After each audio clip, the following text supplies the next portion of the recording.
नमस्कार मेरे धर्म प्रेमी साथियों, आपका स्वागत है धर्म कर्म के इस विशेष आध्यात्मिक और रहस्यमयी सफर में, जहां हम श्रद्धा और तर्क, आस्था और विज्ञान के संगम पर खड़े होकर खोजते हैं उस सत्य को जिसे महसूस तो किया जा सकता है लेकिन हमेशा समझा नहीं जा सकता।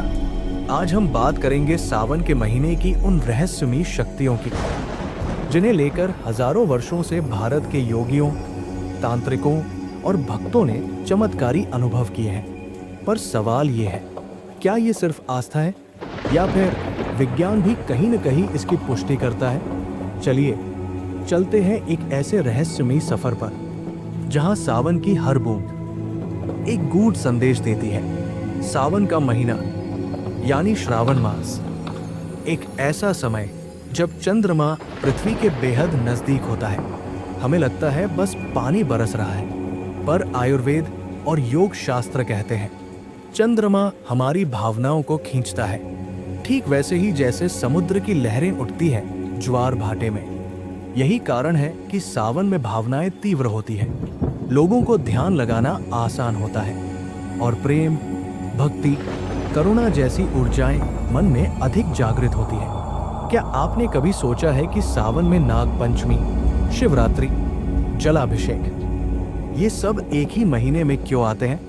क्योंकि ये महीना जुड़ा है कुंडलिनी ऊर्जा से, जिसे शास्त्रों में एक सर्प की तरह कहा गया है जो रीढ़ के नीचे कुंडली मारकर सोया होता है। शिव के गले में नाग होना कोई पौराणिक कथा मात्र नहीं, बल्कि ये संकेत है उस चेतना का जो जागृत होने पर मानव को मानव से महादेव बना सकती है। कहा जाता है सावन की रातों में कुछ असाधारण साधनाएं होती हैं। अघोरी, साधु और कई योगी इन दिनों हिमालय या काशी जैसे स्थानों में विशेष तांत्रिक प्रयोग करते हैं।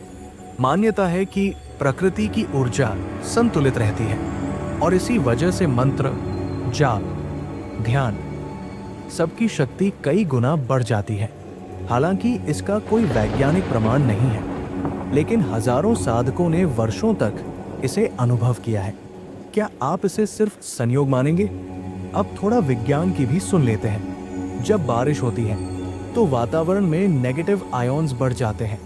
ये नेगेटिव आयन हमारे मूड, दिमाग और एनर्जी को सकारात्मक रूप से प्रभावित करते हैं। इसलिए बारिश में बैठकर ध्यान लगाना या संगीत सुनना हमें शांति और सुकून देता है। तो क्या ये महज एक संयोग है कि हजारों साल पहले ऋषियों ने इसी मौसम को ध्यान और भक्ति के लिए चुना, या वे प्रकृति की उस भाषा को समझते थे जिसे हम आज भी नहीं समझ पाते हैं? सावन महज एक मौसम नहीं, बल्कि एक आंतरिक यात्रा का निमंत्रण है, जहां आप खुद से मिलते हैं अपने भीतर की उस रोशनी से जो बाकी महीनों में भीड़, भागदौड़ और उलझनों में कहीं खो जाती है। शिव की तरह नाचिए, रोइए, ध्यान कीजिए, क्योंकि यही वो समय है जब ब्रह्मांड खुद आपको पुकारता है अपने भीतर उतरने के लिए।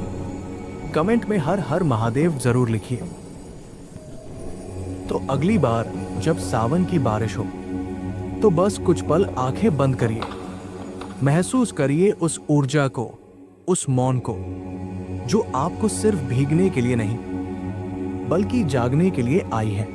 अगर आपको आज की ये यात्रा अच्छी लगी हो तो इस चैनल धर्म कर्म को जरूर सब्सक्राइब कीजिए, क्योंकि यहाँ हम लाते हैं आपकी आस्था से जुड़े ऐसे पहलू जिन्हें दिल भी मानता है और दिमाग भी सोचने पर मजबूर हो जाता है। हर हर महादेव। आपका दिन मंगलमय हो।